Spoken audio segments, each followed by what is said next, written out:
Pinag-aaralan na nila ang sinumite ni Atty. Isasama sa inihanda nilang reklamo na kasaad sa salig ang batas na tanging mga miyembro lamang ng Kamara o sino man makakuha ng pag-endorso ng isang congressman ang pwedeng magain ng reklamong impeachment laban sa Pangulo ng Bansa. Isang beses lang sa isang taon, pwedeng magkaroon ng impeachment proceeding laban sa Pangulo.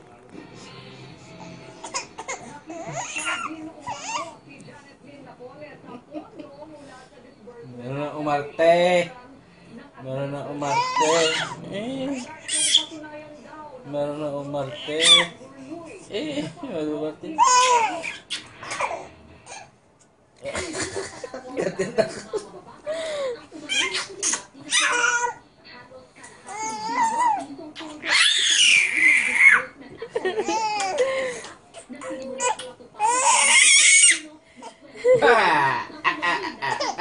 You see that little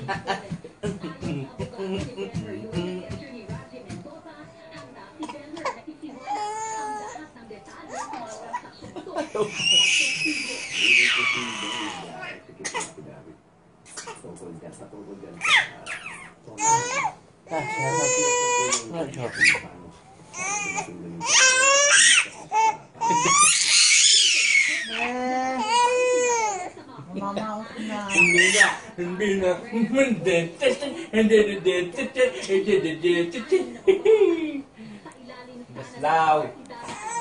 Anong gusto?